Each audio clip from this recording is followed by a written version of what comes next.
Kunjabihari Jaya Radha Madhava Kunjabihari Jaya Radha Madhava Kunjabihari Jaya Radha Madhava Kunjabihari Gopi Jana Balava Girivanajari Gopi Jana Balava Girivanajari Gopi Jana Balava Girivanajari Gopi Jana Balava Girivanajari Yasodanandana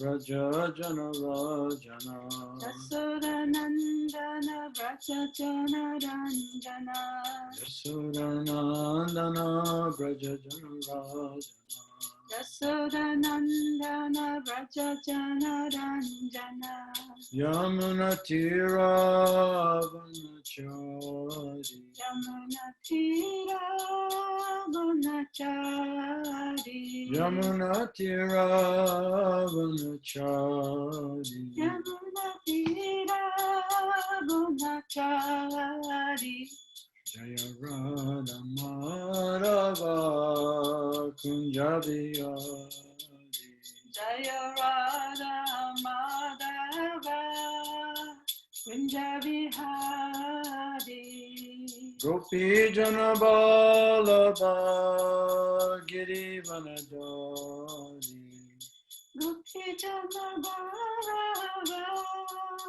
Girivaradari Yasodanandana Braja Jana Rajana Yasodanandana Vraja Jana Ranjana Yasodanandana Braja Jana Rajana Yasodanandana Vraja Jana Ranjana Yamuna Tira Vanachari Yamuna Tira Vanachari Jaya Radha Madhava Kunjabihari Jaya Radha Madhava Kunjabihari Itai Gaiprimananda Hari Hari Bol. Okay, so we're on Canto 8, Chapter 20, and I think we're on text 22 today, correct? そうです。 8巻20章22節ですね。 Okay, はい。 moving right along here in the story.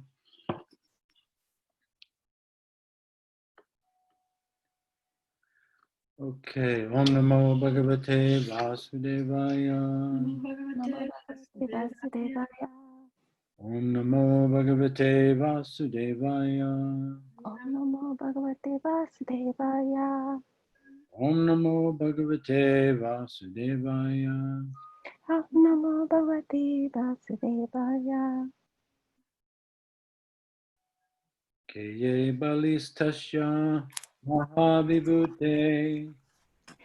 Evadistasya Mahavibhute. Sahartvigacharya Sadasya Etat. Sahartvigacharya Sadasya Etat.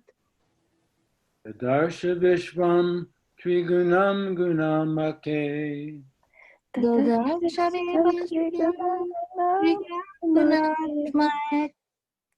Bhutendriyartasaya Jiva Yuktam.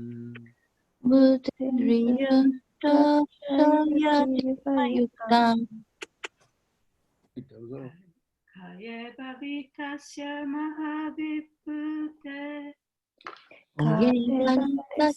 Mahavibhute Vigracharya Sadasya Etat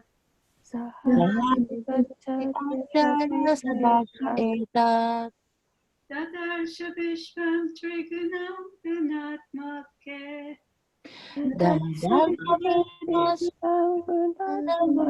マケ Tendriyatasya jiva yuktam.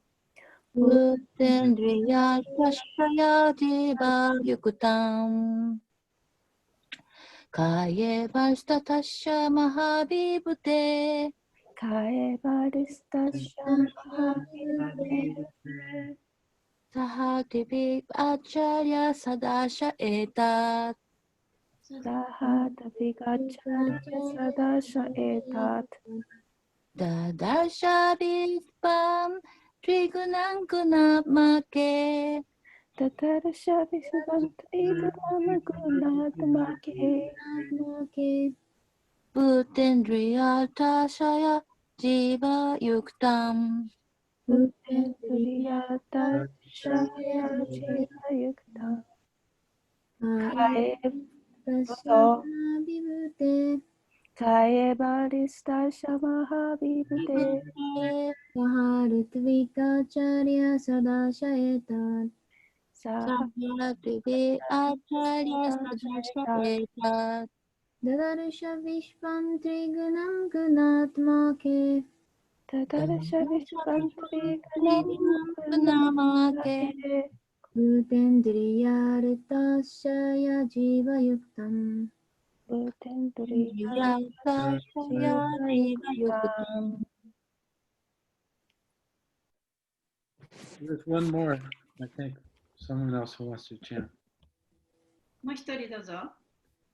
カエバリスタシャマハビブテヘカエバリスタマハビブテサハルトヴィカチャリアサダシャエタトサハルトヴィカチャリアサダシャエタトダダルシャビスバントリグナムグナトマケダダシャビスバントリグナムグナマケウテントリアルタシャジバユクタムウテントリアルタシャジバユクタム Okay, word for word.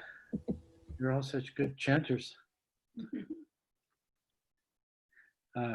Kaye, カエ in the body. 体の中で Bali, バリ Bali Maharaj Bali. マハラジャバリ Tasya, タッシャ of the Supreme Personality of Godhead. 人格心の Mahavibhute, マハビブテ of that person who is equipped with all wonderful opulences. あらゆる素晴らしい富を備えたお方の Saha Ritvik Acharya Sadasya, サーハリトヴィカチャリアサダスヤハ with all the priests, acharyas, and members of the Holy Assembly.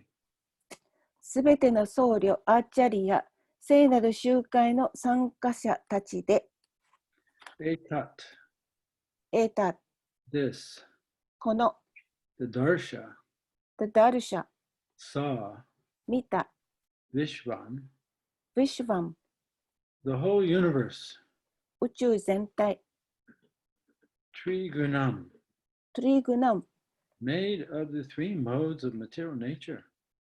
物質自然の三様式でできた Guna Atmake, グーナアートマケ、 and that which is the source of all such qualities. そのようなあらゆる質の源の中に Uta, ブータ、 with all the gross material elements.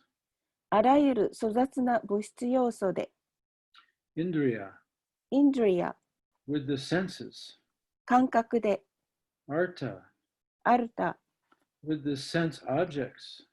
感覚の対象物で Ashaya, アッシャや with mind, intelligence, and false ego.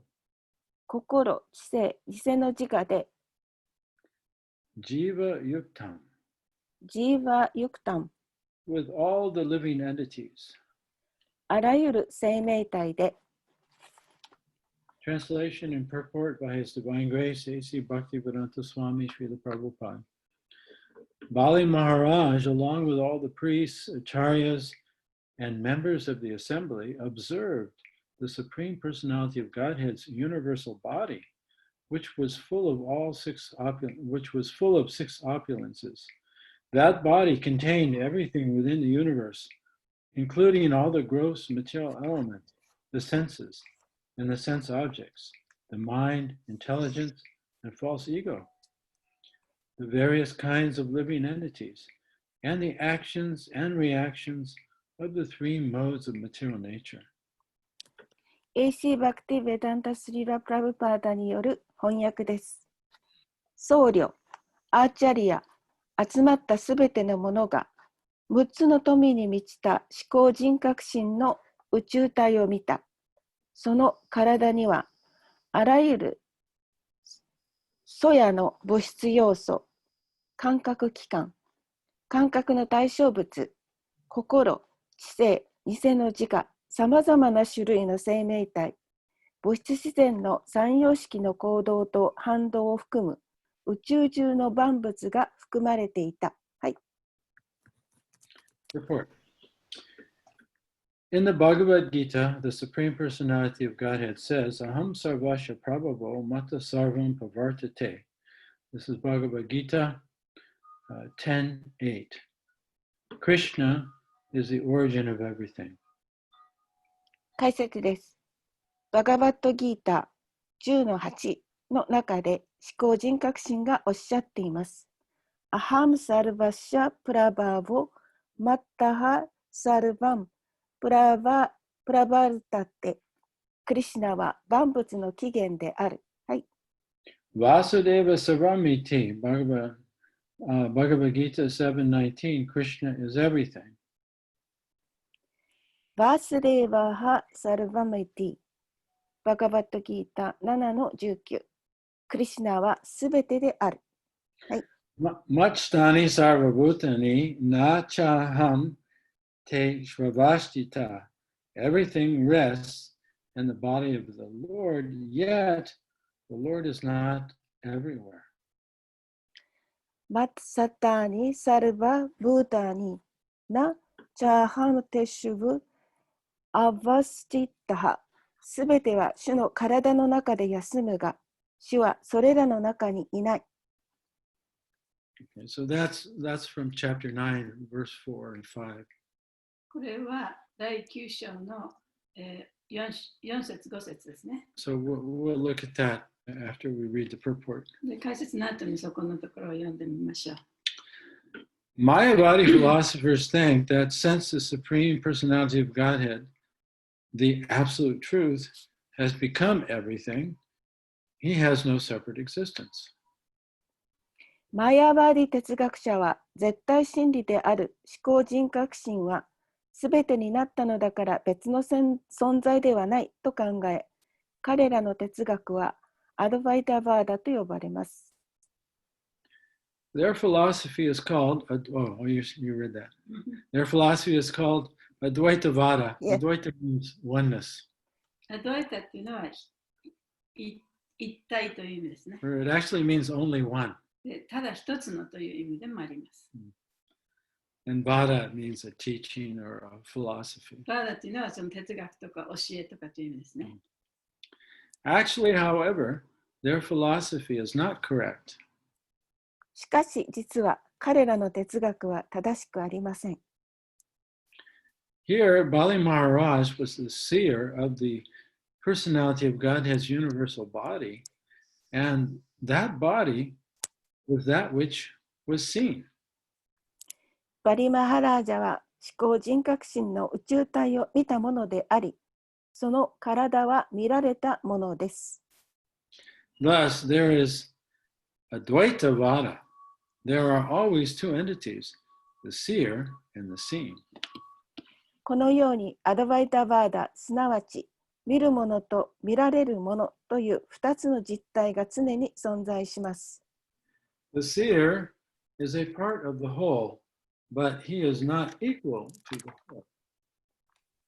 見るものは全体の一部ですが、彼は全体と等しくはありません。The part of the whole, the seer, is also one with the whole, but since he is but a part, he cannot be the complete whole at any time. 全体の部分である見るものは全体と共にいますが、一部でしかないため、いかなる場合であろうと完全なる全体にはなり得ないのです。This achinta beta beta simultaneous oneness and difference is the perfect philosophy propounded by Lord Sri Chaitanya Mahaprabhu. Haribol.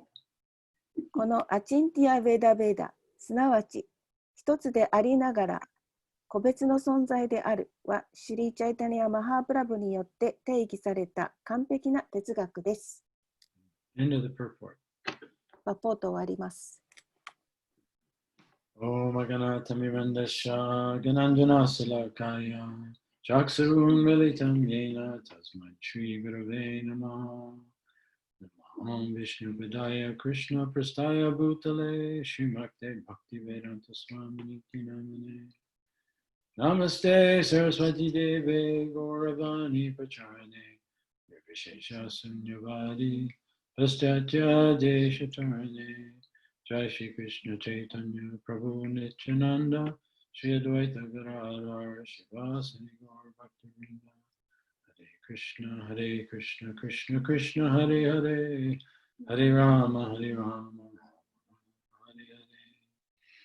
Panchakappa Tarubhyascha Kripa Sindhubhya Eva Cha Patitanam Pavanebhyo Vaishnavebhyo Namo Namaha. So I have a question for everyone. はい、皆さんに質問があります。Who is speaking this verse? 誰がこの説を話してますか？ Anybody want to chime in?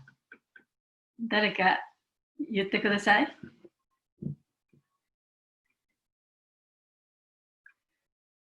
Yes, you're right. そうですね。 It's Sukadev Goswami. スカデブ・ゴスワミが話してます。 So here we are in the story. Bali Maharaj, he was explaining all the reasons why he decided to give Vamanadev, to grant Vamanadev's request of 3 steps of land. でここで、お話の流れとしたら、バリマハラジがバムナデーバがお願いしたこの3本の土地をね、あげるという約束を果たすというその理由をね、数々こう述べてきたところです。And previously in the story, his spiritual master, Sukracharya, ordered him or instructed him, don't give any land to Vamanadev. He's Lord Vishnu and he's just here to teach you. でこの前の方で彼のスピリチュアルマスターであるスクラチャリアはバマナデーバはビシュニュー神だからお前のすべてを奪っていくだろう。だからそのすべてのものをあげてはいけないと、そういう約束してはいけないという指示を与えました。So Bali Maharaj disregarded the order of his spiritual master and has chosen now to give Vamanadev 3 steps of land. しかし、バリマハラジはスカラチャリアの指示を無視して、そのバムナデバに3本の土地をあげることにしたんですね。And Sukracharya got very angry and he cursed Bali Maharaj to become bereft of everything. で、スクラチャリアはそこで非常に怒って、バリマハラジがすべてを失うようにと呪いをかけました。So in this story, there have been so many important lessons we've learned. この話の中には私たちが学ぶべきとても大切な点がいくつもあります。And now we're learning in this verse the essential teaching of our Sampradaya and of Sri Chaitanya Mahaprabhu. で今日の説の中では私たちのサンプロダヤ、そしてチェイタニア・マハプラブーの教え、サンプロダヤの一番大切なところですね。そこのところが私たちが学ぶべき大切な点です。Because Lord Chaitanya's teaching is the most comprehensive and complete philosophy explaining the supreme reality. でチェイタニア・マハプラブーの説明というのは、その思考の現実をね、説明するために、最もその分かりやすく、そして、most comprehensive. It's not the most easy to understand, but it's the 簡 most 単には comprehensive. 簡単には理解できないかもしれないけれども、理解しやすいね、そういう教えです。Yeah, so it's not just impersonalism, not just personalism, but both. そう人格主義でもないし、非人格主義でもない、その両方が一緒になった教えです。Yeah, and it's you could say if you look at this four sampradayas, they have evolved in their teaching, and Lord Chaitanya is like he's given the most complete. でその4つのサンプルダイヤを見ても、それぞれの教えがだんだんこう進化していって、チェタニャ・マハプブがその一番大切なところを私たちに教えてくれています。Anyway, back to the story. So now Vamanadev he's in the process of taking 3 steps of land. で、お話に戻りますけれども、バーマナデーバはここでこの3本の土地をまさにこういただこうとしているところですね。So this, first Bali Maharaj agreed to give the land to Vamanadev, so he gave him a glass of water and he washed his feet. His whole family washed his feet and sprinkled the water on their head. で、バリマハラジはバーマナデーバにこの約束を果たすということにして、そしてまず最初に彼の足を洗って、そしてその家族全員でね、その足を洗って、その水を自分たちの頭に振りかけた。And then after that, the little Brahmin boy began to expand his body. すると、その小さなブラマンの少年は自分の体を拡張させました。And right now, they're all witnessing the universal form of the Lord. で、今ここでみんなはその主の宇宙体を目の前に見てるんですね。So it may not be the same universal form that Arjuna saw. これはアルジュナが見た宇宙体とは違うかもしれません。Because the Lord is dynamic. というのは、主というのはとてもダイナミックな方ですから。And the Lord and his energies are always expanding. And so everything's fresh and new. で主と主のエネルギーというのは常にね、こう拡張しているものです。だから、それを見るたびにね、こう新しいものが加わったり、古いものがなくなったりして、こうフレッシュになってるんですね。Yeah, so they're seeing the Lord expand before their eyes into the universal form. で、その悪魔たちもみんな、その主の姿が宇宙体に変化しているのを見ています。And this verse is stating that not only can Bali Maharaj see this universal form of the Lord, but also the priests that are there, the acharyas, and everyone assembled. で、この説の中では、そのバリ・マハラジだけがその宇宙体を見たわけではなくて、そこに集まった人たち全員、あるいはその僧侶たち、そしてアチャリアたち、全員が主の宇宙体を見たというふうに言われています。And so, in order to see the universal form, one has to be given the spiritual vision to see it. で、宇宙体を見るにはね、やっぱり精神的な目というものがなければ見えません。Just like when Arjuna requested Krishna to show his universal form, Krishna said, "Sure, I'll show you the form, but first I have to give you divine eyes." で、そのクリシュナがアルジュナに彼の宇宙体を見せようとしたときに、アルジュナが私はあなたの宇宙体が見たいと言ったときに、クリシュナは、いや、もちろん見せてあげるけれども、その前にね、お前はその精神的な目を持たなければ見えないんだよというふうに言ってました。So as we can see the description of the universal form here, it's beyond our mind's ability to conceive of. というのは、ここの説でも分かるように、その宇宙体というのは私たちの想像を絶する姿なんですね。私たちがこの目で見えるものではない。So it can only be experienced and revealed. で、それはその自分が体験できて、向こうから表されてきて、そしてそれが体験できる。そういうものなんですね。And so what we have here is the Lord showing that He's everything. で、ここで主は自分は全てだということをここで見せています。Yeah, that body contained everything within the universe. で、その体というのは宇宙にあるもの全てを含んでいた。including the gross elements, the senses, the sense objects, and the mind. で、ここには、どこだっけ Including all the gross material objects. で、その体はその非常に粗雑な物質的な要素、そして感覚そのもの、それから感覚の対象物、マインド、知性、偽の自我、すべての生命体、そして、did you say all that? No, but you can go ahead. それから物質の三様式の反動と、それからその活動ですね。それもすべて含まれていたというふうに、ここには書いてあります。Yeah, so, and all the forms in the material world are made of the three modes of material nature. で、この物質世界の形あるものというのは、すべて物質の三様式によって作られています。Yeah, so they're witnessing the universal form, yet they're part of the form. ということは、その宇宙体は見ているんだけれども、自分自身もまたその宇宙体の一部だっていうことなんですね。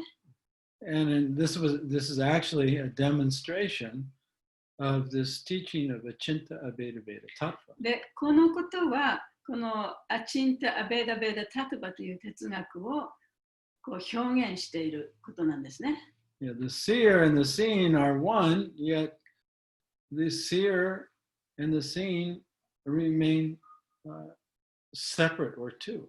それはどういうことかというと、見る人と見られるものは一体であるけれども、見る人と見るものは違うと。So the Mayavadis say that when you realize oneness, you lose your identity, or you lose the perspective of being the seer.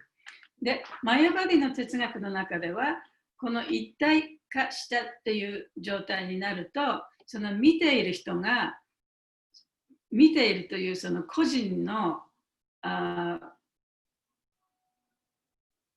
んていうかな、その個人の個別の性格を失ってしまう。そしてそういうふうにその個別のものがなくなって一体化してしまうというふうに言うのがマヤバディの哲学なんですね。Of course they say like that. もちろん彼らはそういうふうに言いますけれども。But it's a fabrication. でもそれは作り話です。From an observable point of view, we never lose our identity as the seer. で、その傍観者からするとね、その人の観点から見たら、見ている人っていうのは、その見ている人である、その個人の、その個人というものはなくならないんですね。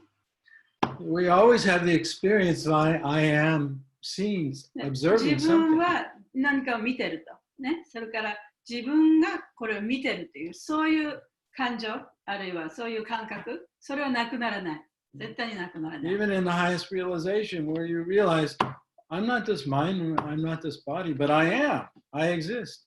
で、その最高の悟りにおいても、私はこの体ではない、このマインドではないけれども、私というものがあるということは絶対にそれはなくならないことです。And I am because of God, by the で、 grace of the 私が Lord. こうしてここにいるのは神様がいらっしゃるから、神様のおかげで私はここにいることができると。So the part never becomes the complete whole. だからこそ、その部分というものは決して全体にはなり得ないということなんですね。And that's just not a teaching or a philosophy, but that's the reality that we experience. で、それは教えとか哲学とかということだけではなくて、それは私たちがここに存在している現実でもあります。And of course, without that reality of two-ness, there's no question of love. そしてその二者が存在するという現実がなければ、愛というものも存在することはありません。So anyway, to support this conclusion or this teaching of Achinta Abheda Veda Tattva, Prabhupada quotes from 3 sections of Bhagavad Gita. このアチンタ・アベダ・ベダ・タトバの哲学を説明するために、プラブパートはバガバダギータから3つの説を引用して教えてくださっています。So let's look at these verses in more detail. じゃあその説をね、ちょっと読んでみましょうかね。So first, Prabhupada quotes from Bhagavad Gita 10:8, which is one of the nutshell verses of the Bhagavad Gita. で、これは、10章の 8節ですね。これはバガバダギータのその10の大切な説というのがあって、それの一つになります。So just before we look at this, let's refresh or explain what is a Chinta Abheda Beda Tattva. でこの説を読む前に、ではそのアチンタ・アベダ・ベダ・タトバということはどういうことかということをちょっとリフレッシュしましょう。Chinta means we cannot conceive of it with the mind. チンタというのは自分のマインドではその見たり感じたりすることができないものという意味ですね。And Abed means same but different. アベイをアベイ。Abed. アベイという意味は同じだけれども違うという意味です。And then Tattva means the truth. タトバというのは真実ですね。So it's the truth of everything is simultaneously one and different. それはすべてのものが同時に一つであり、また個別のものであるという真実という意味です。Or everything is inconceivably one and different. で、すべてのものがもう想像を絶するところで一つであり、そして違うものであるという真実、そういう意味です。Okay, so Bhagavad Gita 10:8. で、バガバダギーターの10章の8節です。Aham sarvasya prabhavo mata sarvam pravartate iti madva bhajante mam buddha bhava samang vitaha. I am the source of all the spiritual material worlds. Everything emanates from me. The wise who perfectly know this engage in my devotional service and worship me with all their hearts. はい、第10章の8節ですね。私は精神界、物質界すべての根源。私から万有万物は発現する。このことを正しく知る賢者は全身全霊で私を崇拝し、献身奉仕をする。So, Krishna says that if one can understand that he is the source of the spiritual material worlds, で、クリシュナが言ってるのは、その自分がこの物質界、精神界の根源であるということが分かれば、if one understands everything emanates from God, from Krishna, そしてすべてのものはそのクリシュナ、神から来ているということが分かれば、that will, the result of that understanding will be bhakti or love or gratitude, appreciation. でそれが分かった結果として得られるものはそのバクティであり、神への愛である。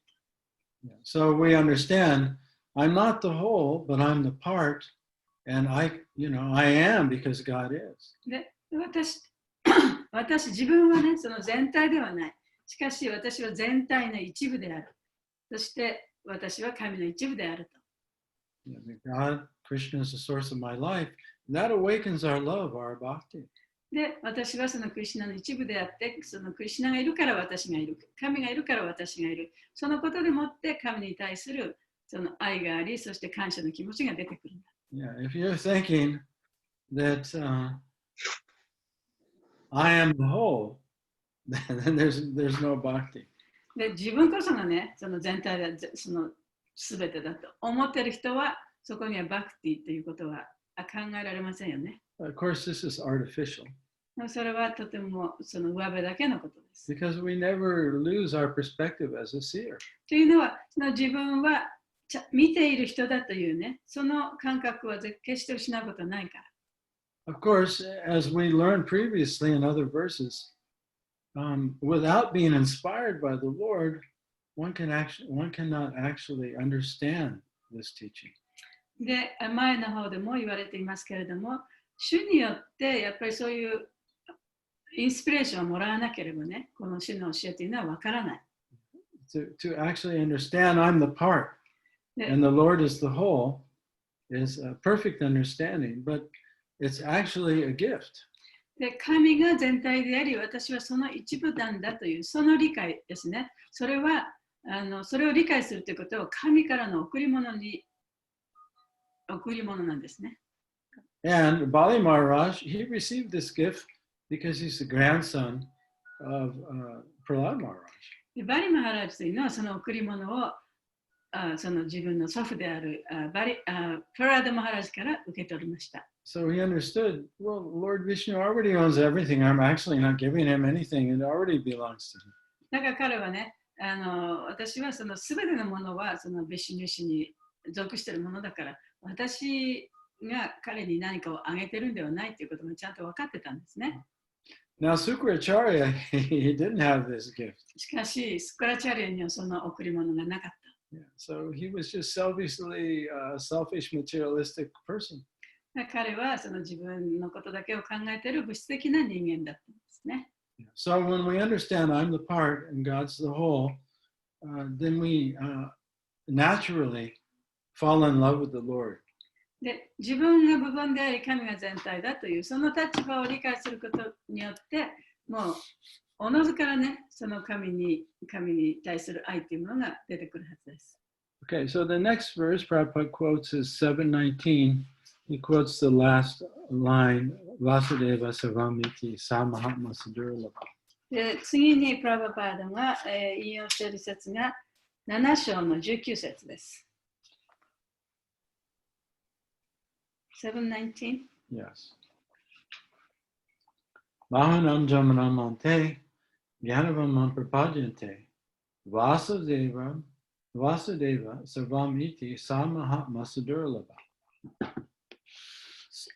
After many, many births and deaths, he was actually in knowledge, surrenders unto me, knowing me to be the cause of all causes and all that is. Such a great soul is very rare. バガバダギータ7章19節。幾多の生涯を経て、誠の知識を得た者は、私があらゆる原因の大原因であり、すべてのすべてであることを知って私に服従する。かかる偉大な魂は実に稀である。Yeah, so after many, many births of spiritual practice, one receives the seed of bhakti. で、何回ものその生と死を繰り返して、そういう人生を、精神的なその人生を繰り返すと、バクティの種をもらうことがあります。And then one realizes, I'm not the whole, I'm the part. で、そこでもって自分はその全体ではなくて、その全体の一部なんだっていうことがわかるんですね。I'm not separate from the whole, I'm part of the whole. で、私はその全体から離れてはいないと。全体の一部なんだ。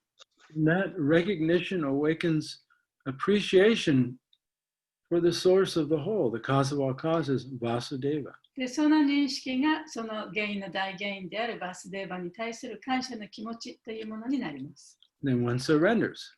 そしてそのバスデーバに身を委ねることになるんですね。Just like Bali Maharaj has just done. で、それがバリマハラジが今やったことですね。So again, it's the same theme of understanding I'm not God, I'm the part, but I'm not separate, I'm part of the whole. で、これが同じような理解の仕方、つまり私が部分であり、全体の一部分であると。だから全体からは自分は離れていない。しかし自分は全体ではないという、そういう知識ですね。If you think you're separate and independent, that's Maya. で、自分はその離れていて、自分は誰にも依存していないというふうに考えることはマーヤに他なりません。And really, that's the cause of all suffering. そしてそれこそがあらゆる苦しみの原因となります。Imagining that I'm separate from God. で、自分は神から離れていると。そういうふうに想像してしまうこと。But the devotee realizes I'm part of God. I'm connected with しか God. し、ディボーティというのは私は神の一部なんだ。神とつながってるんだというふうに考えます。Without Krishna, I don't exist. クリシュナがいなければ私だってここに存在することはないんだ。So I'm connected with Krishna and I'm connected with everyone and everything because everything comes from him. で、すべてのものはそのクリシュナから来ているわけだから、私はクリシュナともつながっているし、他のすべてのもの、クリシュナから来ている他のすべての人、そういうものともつながっているというふうに考えます。So the result of that understanding is love and also practical surrender. そしてそれを理解することによって愛が生まれ、そしてその実践的に身を委ねることができます。Now finally, Prabhupada quotes Machtani sarva bhutani nachaham teshavastita. I think this is 9.5. 多分その最後に引用された説は9章の5節だと思います。So in 9, 4, and 5 in the Bhagavad Gita, this is where the Bhagavad Gita is also explaining the truth of simultaneous oneness and difference. でこの9章の第4節、第5節の中で、同時に同じでありまた違うというその哲学が説明されている箇所でもあります。Yeah, so it is 9.4 that the Prabhupada is quoting here in プ this ラブパートが purport. 引用している説は9章の4節ですね。So really 9.4 and 9.5 go together, so we'll read them both. でも4節と5節は非常に関連が強いので一緒に読んでみましょう。Okay, 4. Maya tatamidam sarvam jagat avyakta murtina machdani sarva bhutani nachaham teshavashtita. By me and my unmanifested form, this entire universe is pervaded. All beings are in me, but I am not in them. では第9章の第4節です。私によって私の非権限層の中にこの全宇宙は広がっている。すべての存在は私の中にあり、私がそれらの中にあるのではない。So Krishna is explaining how everything in existence exists within him because he's everything. で、クリシュナがここで言ってるのは、ここにあるものすべてその私の中にある。でも私はそれらの中にはないと。And that all living beings are within him. すべての生命体はクリシュナの中にある。But then he says, I'm not in them. でも私は彼らの中にはないと。And so in the next verse, he explains how this is possible. で、次の節でそれが一体どうしてそういうことが可能なのかということを説明しています。How is it that everything is in him, but he's not in everything? そのすべてのものがクリシュナの中にあるけれども、クリシュナはすべてのものの中にないというのはどういうことなんでしょうか。So let's look at 9.5. じゃあ5節を読んでみましょう。Nacha machdani bhutani pashyame yogam aishvaram bhuta bhrim nacha bhuta shto mamatma bhuta bhavana. And yet everything that is created does not rest in me. Behold my mystic opulence. Although I am the maintainer of all living entities, and although I am everywhere, I am not part of this cosmic manifestation, for myself is the very source of creation. 9章の5節です。だが、創造物のすべてを私が保持しているのではない。我が芳醇なる神秘を見よ。私は全生物の維持者であり、あらゆるところにいるが、私は宇宙現象の一部ではなく、まさに私こそが創造の源泉なのだ。So really this is the teaching of simultaneous oneness and difference. で、これこそがね、その同時に一つであり、また別のものであるという教えです。So everything comes from Krishna. すべてはクリシュナから来ています。So in that sense, not different. だからそういう意味ではね、クリシュナとは違わないと。クリシュナと同じである。Everything rests within Krishna. で、すべてのものがクリシュナの中にある。So there's nothing separated from him. だからクリシュナからこう離れて存在しているものは何もない。But then he says, Yoga Aishvaram, behold my mystic opulence. でここでヨガアイシバラン、我が芳醇なる神秘を見よっていうふうに言ってますね。He says, although I'm everywhere and everything's within me, 私はすべてのところにいて、すべてのものが私の中にはあるんだけれども、my very self is the source. 私こそがそのすべての源泉なんだ。Yeah, so everything depends on him, but he depends on no one or anything. だからすべてのものは主に依存しているけれども、主は何者にも依存していないということですね。Yeah. So we may have the experience of being connected to the Lord in oneness. だから主とね、その一体になってるっていう、そういう体験を持つ人もいるかもしれません。That I'm connected. で、私は主とつながってる、ね。Oneness in the sense that I'm connected. で、一体になるっていうのは、その主とつながっているという、そのつながりをね、感じることがあるかもしれない。Yet we never lose our perspective as the seer. でも、自分はその相手を見ている人だっていうね、そういう感覚っていうのは決してなくなりません。Yeah. And so there's always the individual experiencer. だから常に個別の体験を持つ人っていうのが別にいるわけですよね。Even though everything comes from the same source and is basically the same energy.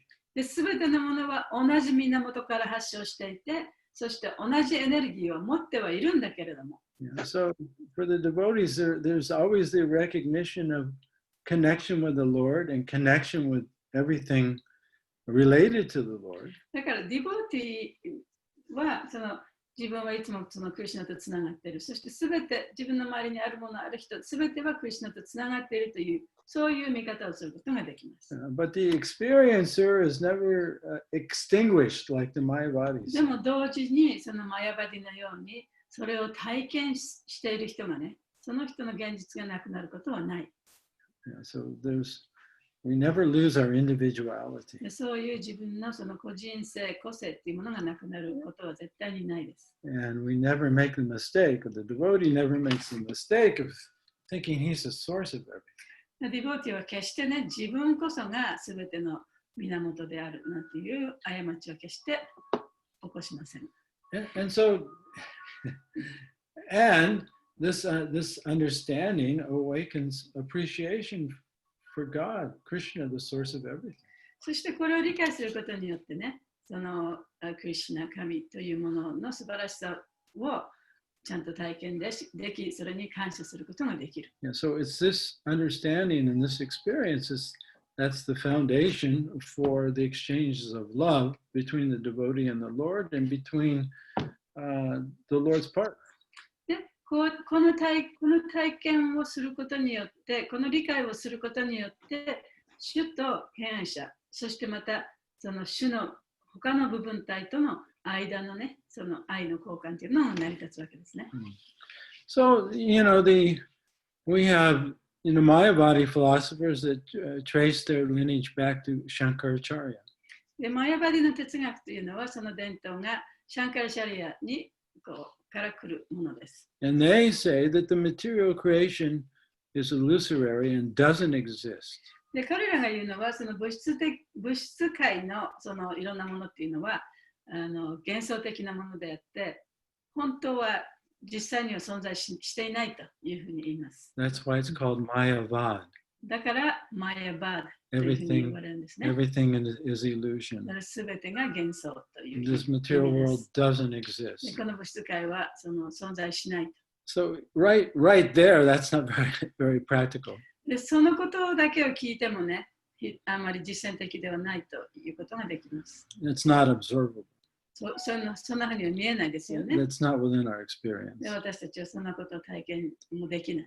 And then, in order to counteract this Mayavad philosophy, we have the four Vaishnavacharyas who wrote their own explanation of Vedanta. で、そのマヤバディに反論するために、4つのそのサンプラダヤがあって、それぞれが、they wrote what?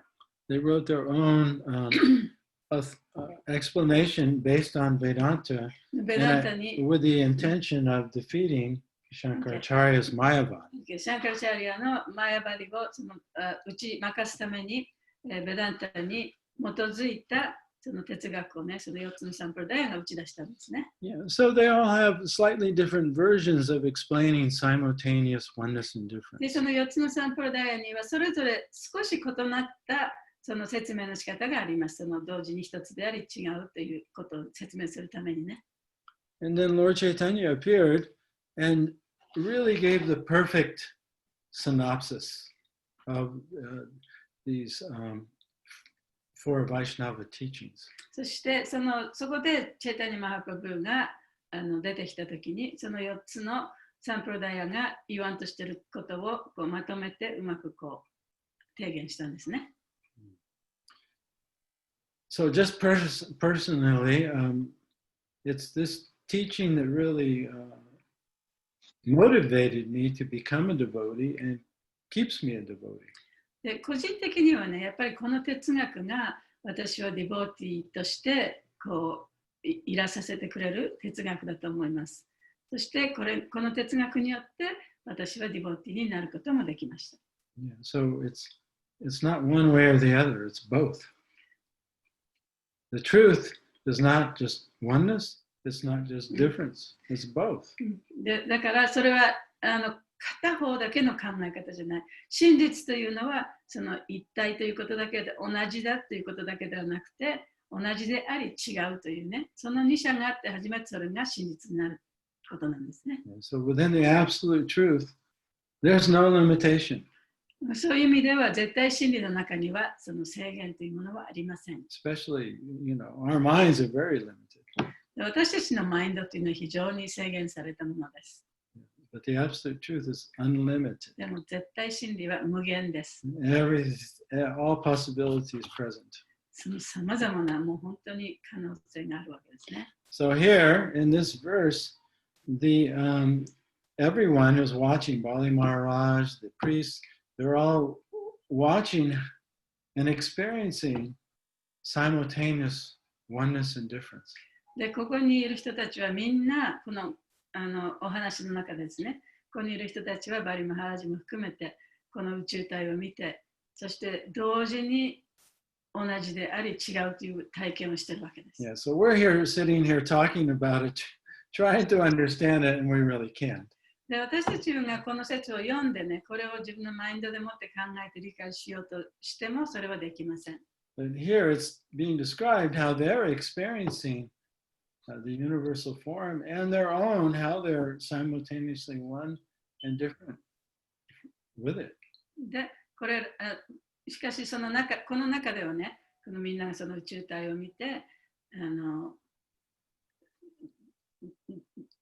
同時に自分がこの神とつながっており、そしてまた自分はその神を見ている人でもあるというね、その体験っていうか、そういうものがここに書かれているわけですね。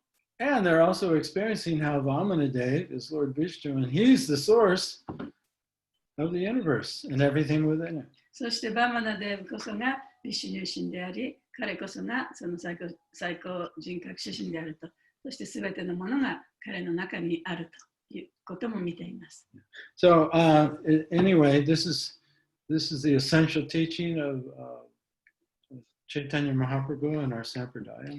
これこそが私たちのサンプラダヤ、そしてチェタニャ・マハプラブの一番大切な教えです。And here, Prabhupada, in this purport, we learn the essential verses we need to know in order to understand how this teaching of Achinta Veda Veda Tattva is actually there in the Bhagavad Gita. で、このアチンタ・ベーダ・ベーダ・タトゥバというこの哲学がちゃんとこのバガバダギータの中にも書かれている。そのことを私たちに知らしめるためにプラブバダはこうやって3つの説を引用してますね。だからそのこともよく勉強しておいてください。So I encourage all the devotees to go back over these verses. 皆さんもまたこの説をね、もう一回読み返してみてください。Look at the four essential verses of chapter 10. で、10章の4つの大切な説というのがあります。それを読み返してください。8, 9, 10, and 11. 8、9、10、11ですね。And then look at chapter 7, verse 19. そして7章の19節。And then look at chapter 9, verses 4 and 5. で、9章の4節、5節。And I'm not sure if all of you are you all chanting chapter 15 of Bhagavad Gita to celebrate the month of Purushottam? 今はプルショッタマの月なんですけれども、それをお祝いするためにバガバダギータの15章をね、毎日チャンティングすることが勧められていますけれども、皆さんはやっていらっしゃるでしょうか？ Those in the chapter a day club are chanting that. 1日に1章ね、唱えるというチャットクラブの人たちはやってると思いますけれども。So I encourage you all to chant that verse too. だから皆さんもchant that chapter. その15章の説をね、1日1小節、1小節というか、一章ね、唱えるということをやってみてほしいと思います。Just the verses. 説だけね。Yeah, it's one of the short chapters of Bhagavad Gita. バガバドギータの中でも短い本なんでできるかもしれません。There's only 20 verses.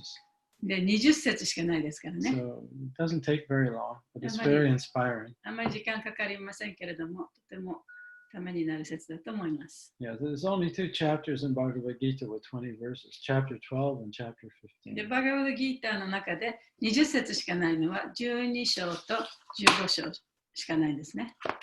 Okay, any comments or questions before we じゃあ今日 finish はこれで today? 終わりますけれども、終わる前に、質問とかご意見とか感想とかありましたらどうぞ。質問です。はい。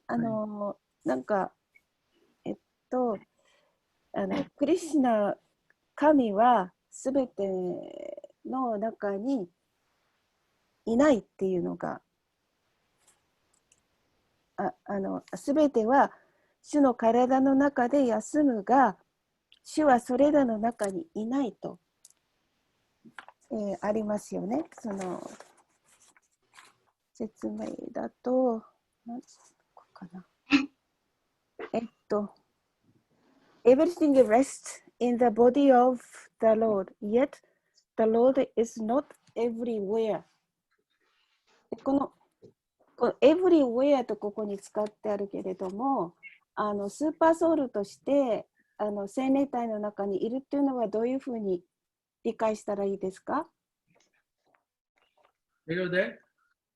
As a super soul, Krishna is in our, is it a kind of viva? How do we understand? How do I understand that? Yeah, so as a super soul, the Lord is everywhere and within everything. で、そのスーパーソウルとして、クリシュナは主はすべてのものの中にあるんですね。But the Lord, there's another aspect of the Lord. でも主のまた異なった側面っていうのがあるんですね。The personal aspect. それは個人的な側面です。That's actually the source of everything. というのはそれはそのすべてのものの源だという側面ですね。So as the person who's the source of everything, he's also separate and not in everything. だからその個人として創造主としてのクリシュナっていうのはすべてのものの中にいるわけではない。ああ。just like you could, ちょっとなんかコンフュージングしますね。just like you could say, you know, that the sun is within my body because the energy I eat came from the sun and it's powering my body, yet the sun, the globe itself is not in my body. それはちょうど太陽の熱とか光とかっていうのは私の体の中にあって、その食べ物を消化したりいろいろする役目もやってる。しかし私は太陽ではない。太陽はそこ向こうにあるわけでしょ。太陽の惑星っていうのは。だからそういう意味でのそのクリシュナがいないという意味ですね。それは私の中にはない。エネルギーはあるかもしれないけど。じゃあスーパーソウルはエネルギー。Well, the Lord is personal. He's you know, his personality is not separate. It expands. That's why it's inconceivable. そうそう。だから主というのはエネルギーだけでもないし、個人であるだけでもない、いろんな側面があるわけですよね。だから私たちはその主をエネルギーだろうか、個人だろうかとして見ちゃうからよく理解できない。で主というのは inconceivable ね、想像できないものですね。だからその物質的にはそういうふうに考えられないかもしれない。Yeah. Even ourselves, you know, we're persons, but we have no personal existence separate from the Lord. だから私たちでさえもね、私たちは個人としてここにいるわけじゃないですか。でも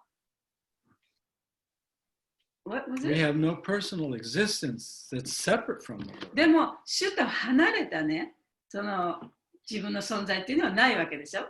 個人がいるのに。それは主となんかつながってるからここにいるんであって、たった一人でここにいるわけではないよね。それも同じことじゃないですか。Our mind separates everything, but that's the illusion. でもちろんマインドはそのいろんなものをこう別にして考えてしまうけれども、それはただの現象に過ぎない。Just like you can't separate the sun ray from the sun. で太陽光線と太陽をね、離して考えるわけにいかないですよね。Sometimes when you look at the clouds and it's coming through, it almost appears to be its own entity, but it's not. で、その雲がこう動いてる時に雲を見てもね、それは何も関係なく雲だけが勝手に動いてるように見えるかもしれないけれども、雲もそういうわけではない。Not the cloud. The sun ray comes through the cloud, right? Yeah. And the ray itself looks like it's its own entity. Oh, the ray. Oh, okay. そう例えばね、その雲が太陽をこう隠してしまって、隠した雲の間から太陽光線がこう出てくると、太陽光線は太陽と関係なくここにあるような感じがするかもしれないけれども、太陽なくして光線はないですね。So that's what we're like. 私たちはそういうものなんですね。And everything else is like, except for the Lord. だから、すべてのものはそういうもの。太陽光線、太陽の惑星がなくしては絶対に存在し得ないものが私たちだけれども、主はそうではないということはそういうことです。Yeah. はい。We're the audience and he's the performer. 主こそがそのステージの上でね、いろいろなことをやる人であって、私たちはそれを見ている観客に過ぎない。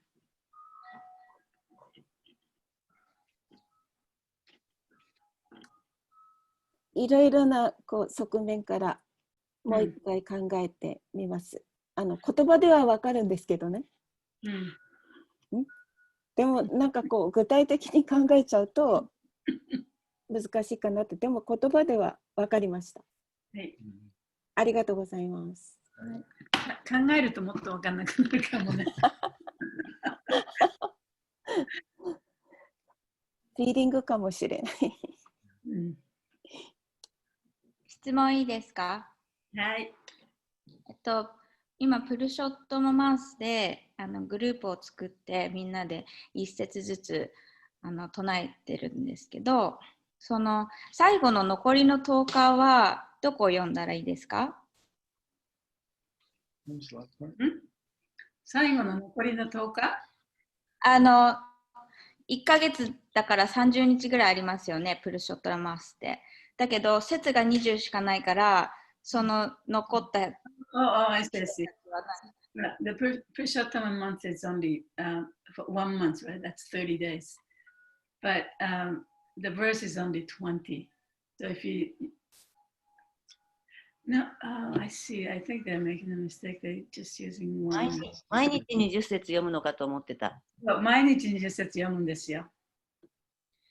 でもこれ、私、英語のクラスをやっていて、その一節ずつ英語でチャレンジして読むっていうのを、やってるんですよ。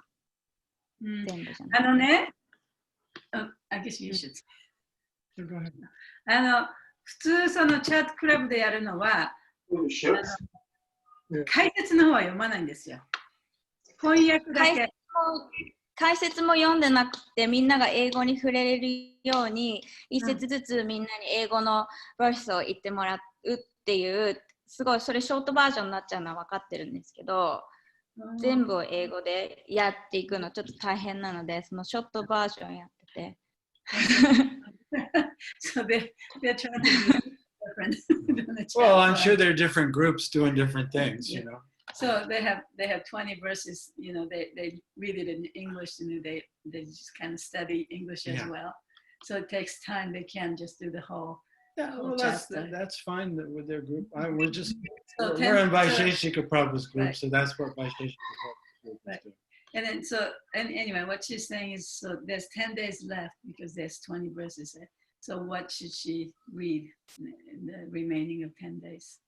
go back. Yeah, so we're not doing that, so she can just do whatever their group まあね、その私たちがやってるチャートクラブっていうのは、一日に一章をずっとさらさらとその翻訳のところだけ読むというのをやってるんですね。それはバイシュシェカさんのチャットクラブっていうのでやってる分です。で、あなたたちがやってるのは、その自分たちの方法でいろいろやってるから、自分で決めてどこまで読むか読み返すかとかね、それを自分で決めていいんじゃないですか。Also, is there any recommendation after 15th chapter or? I was thinking going for 16. I was thinking of going to 16th chapter after 15th chapter, but if there's any recommendation to go on, I wanted to ask. Well, I think the main point is to focus on chapter 15 for the month. Okay, so maybe I'll go back to 15 then. Yeah, you can just read it over and over and go deeper and deeper. Okay, thank you. 最後日本語になっちゃったけど、英語になっちゃったけど。だからチェタンヤさんがやってるのはまあ、自分のクラブっていうかね、バイシャさんとは違う読み方をしてるから、また例えばこのプルショットママンスっていうのはその月の時に15章を読んで、そこをメインにね勉強しましょうっていう、趣旨だったんですね。だからまた戻ってもっと深く読み込んでいってもいいし、まあそのグループの好きなようにやってください。はい、考え直してみます。Maybe some of the devotees may not know why we're focusing on chapter 15 for this month. でこの月にね、なぜこの15節をメインに読むかっていうその理由があるんですけれども、それは知らない方もいらっしゃるかしら。The reason is because, all the chapters of Bhagavad Gita have their Sanskrit title. で、バガバダギータのそれぞれの章にはね、タイトルがあるんですね。Yeah, so Prabhupada, the title for chapter 15 is Purushottam Yoga. で、その15章の章のタイトルねは、プルショッタマヨガっていうタイトルなんですね。Purushottam means the supreme person. プルショッタマっていうのは、至上主とか至上者とかという意味です。最高の人という意味ですね。So in chapter 15, Krishna explains himself how he's the supreme person. で、そこでその15章のところで、クリシュナがなぜ自分がその最高の人なのかっていうことを説明している章なんです。Yeah, so the month of Purushottam is a very auspicious month. It doesn't happen all the time, even though it's part of Kartik. で、プルショッタマの月っていうのは、そのカルティックの中でもとても特別な時期であって、で、とても貴重な時なんですね。Yeah, so the reason we're studying chapter 15 is because this is the month of Purushottam, and the title of 15 is Purushottam Yoga. で、このプルショッタマの月にこの章を勉強するのは、そのタイトルがプルショッタマヨガというタイトルであり、そしてプルショッタマの月だからこれを勉強しましょうということになったわけです。And that's the point of this vrat. で、それがこのブラタっていうその約束するって誓いを立てるというかね、そういうのがあるんですけれども、それがその目的としてこの15章を読みましょうということなんですね。So that's my reasoning for saying instead of going on to something else, just go deeper into what you're doing. だからこそこのプルショッタマの月に他の章に移る前にもう一回やっぱり読み返した方がいいんじゃないでしょうかねっていうのが私の考えです。はい、ありがとうございます。そうしてみます。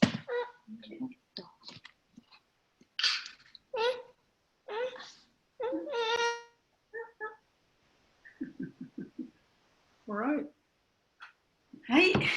So it was great to be with you all today. 今日はまた皆さんとこうして時を過ごしてとても良かったです。We'll see you next week. また来週お会いしましょう。Our glories to Srila Prabhupada and our glories to Srimad Bhagavatam.